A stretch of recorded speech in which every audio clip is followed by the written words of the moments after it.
नया शगुफा, एक देश एक चुनाव। भारत शगुफों का देश है, यह सच प्रधानमंत्री नरेंद्र मोदी से बेहतर कोई नहीं जान पाया है। देश में महंगाई हो या बेरोजगारी, अडानी का घोटाला हो या फिर हमारी जमीन पर चीन का कब्जा हो या महिला को नग्न अवस्था में परेड कराना हो, आप चिंता न करें। बस एक शगुफा छोड़ दीजिए, एक देश एक चुनाव। टीवी चैनलों को इशारा कर दीजिए, जनता अपनी बदहाली को भूलकर नया तमाशा देखने जुट जाएगी। उधर खेल खत्म, वोट हजम। आगामी लोकसभा चुनाव से 8 महीने पहले एक देश एक चुनाव के नाम से लॉन्च किए गए इस शगुफे को असलियत जानने के लिए जरूरी है कि हम इस रंगीन शगुफे को खोलकर सरकार की दलील और सच्चाई पर गंभीरता से विचार करें। नमस्कार, आप देख रहे हैं द टुडे लिप।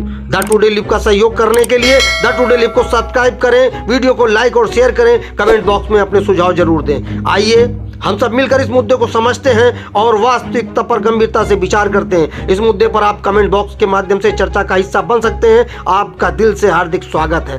सत्ता पक्ष कहता है कि एक देश एक चुनाव एक साधारण सा प्रशासनिक सुधार है जो देश के चुनाव कैलेंडर की एक खामी को दुरुस्त कर देगा, जबकि यह कोई छोटा मोटा प्रशासनिक सुधार नहीं है। लोकसभा के साथ साथ सभी विधानसभाओं के चुनाव करवाना हमारे संवैधानिक ढांचे को बुनियादी रूप से बदल देगा। यह बहुत बड़ा संवैधानिक संशोधन होगा। सत्ता पक्ष कहता है कि देश की एकता और चुनाव में एकरूपता के लिए यह एक स्वाभाविक कदम है, जबकि यहाँ एक चुनाव का मतलब एक साथ चुनाव है। इसका एकता या एकरूपता से कोई संबंध नहीं है। दरअसल देश में जिस चुनावी एकरूपता की जरूरत है वह है पंचायत और नगर पालिका के चुनाव में प्रयोग होने वाली मतदाता सूची, वही जो कि लोकसभा तथा विधानसभा चुनाव में इस्तेमाल होती है। लेकिन इस प्रस्ताव में उस जरूरी एकरूपता के लिए कोई स्थान नहीं है। सत्ता पक्ष का कहना है कि यह एक सामान्य प्रस्ताव है जिस पर बहुत समय से राष्ट्रीय सहमति बनी हुई है, जबकि यह प्रस्ताव पिछले 4 दशक में बार बार पेश किया गया। समय समय पर कई सरकारी कमेटियों और चुनाव आयोग ने इसका समर्थन किया, लेकिन इस बार की तरह हर बार इसका कई दलों और विशेषज्ञों द्वारा विरोध हुआ। इतने बड़े संवैधानिक बदलाव को सर्वदलीय सहमति के बिना लागू करना लोकतंत्र के लिए खतरनाक है। सत्ता पक्ष का कहना है कि संविधान लागू होने के बाद शुरू में एक देश एक चुनाव के आधार पर चुनाव हुए थे, बाद में चुनाव चक्र अलग अलग होने से विकृति पैदा हो गई। सच में लोकसभा और विधानसभा के चुनाव का अलग अलग समय पर होना कोई विकृति नहीं है, बल्कि हमारे संवैधानिक ढांचे के 2 मूलभूत तत्वों संसदीय लोकतंत्र तथा संघीय व्यवस्था की स्वाभाविक परिणति है। शुरुआत में दोनों चुनाव एक साथ होने ही थे, क्योंकि आरंभ ऐसे ही होना था, क्योंकि ऐसा कोई नियम नहीं था। कालांतर में इन दोनों चुनाव चक्रों का अलग अलग होना स्वाभाविक था। संविधान निर्माता ये जानते थे इसमें कोई विकृति नहीं है जिसका इलाज करने की जरूरत है।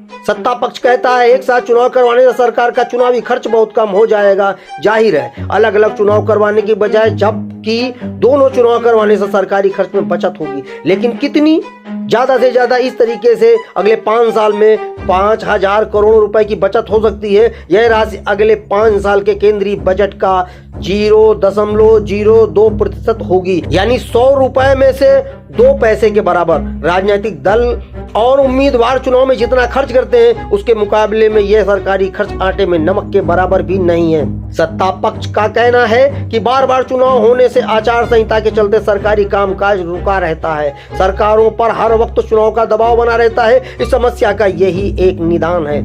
इस बात में कुछ सच्चाई है, लेकिन इस समस्या के निदान के लिए ज्यादा आसान तरीके हैं। फिलहाल 5 साल में कम से कम 8 बार बड़े राज्य चुनाव होते हैं। इसे कम करने के लिए चुनाव आयोग को अधिकार दिया जा सकता है कि वह किसी एक साल में पड़ने वाले सभी राज्यों के चुनाव एक साथ करवा लें। आचार संहिता संशोधन होना चाहिए ताकि केंद्र सरकार के वे सब फैसले ना रुके जिनका उस राज्य से कुछ विशेष संबंध नहीं है। राज्य चुनावों को कई राउंड में करवाने की बजाय 1 या 2 राउंड में करवाने से चुनाव की अवधि भी छोटी की जा सकती है।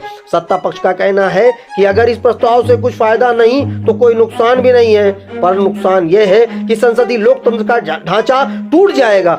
अगर किसी राज्य में सरकार विधानसभा में बहुमत का विश्वास खो बैठती है और किसी अन्य पार्टी को बहुमत नहीं है, तो ऐसे में क्या किया जाएगा? क्या 5 साल पूरे होने तक उस सरकार को चलने दिया जाएगा जो बजट पास नहीं करवा सकती, पैसा खर्च नहीं कर सकती, या फिर विधानसभा को भंग कर कई साल तक राज्यपाल का शासन चलाया जाएगा? और अगर ऐसा केंद्र में हुआ तो क्या होगा? यह लोकतंत्र के साथ खिलवाड़ है। सत्ता पक्ष का कहना है कि यह चुनाव सुधार की सच्ची कोशिश है, इसका राजनीति से कोई लेना देना नहीं। पर अगर राजनीति से कोई लेना देना नहीं तो पिछले 25 साल में बार बार सिर्फ भाजपा और उसके नेता ही इस प्रस्ताव की वकालत क्यों करते रहे हैं। जाहिर है अगर लोकसभा और विधानसभा के चुनाव एक साथ होंगे तो राष्ट्रीय चुनाव का माहौल होने से विधानसभा चुनाव में भी बड़ी राष्ट्रीय पार्टी को अतिरिक्त वोट मिलेंगे। आज के संदर्भ में जाहिर है इसका सबसे ज्यादा फायदा भाजपा को होगा। यूं भी सोचिए अगर इस प्रस्ताव के पीछे विशुद्ध राजनीतिक सुधार की मंशा होती तो यह समिति 2019 में क्यों नहीं बन गई जब प्रधानमंत्री ने इस प्रस्ताव की वकालत की थी। एक देश एक चुनाव पर आप क्या सोचते हैं, कृपया कमेंट बॉक्स में जरूर बताएं। साथ ये भी बताएं कि वीडियो कैसी लगी। द टुडे लिव की वीडियो देखने के लिए धन्यवाद। फिर मिलते हैं अगली वीडियो के साथ। जाते जाते द टुडे लिव को सब्सक्राइब करके बेल आइकन को दबाना ना भूलें। वीडियो अच्छी लगी हो तो वीडियो को लाइक कर अपने दोस्तों के पास जरूर भेजें।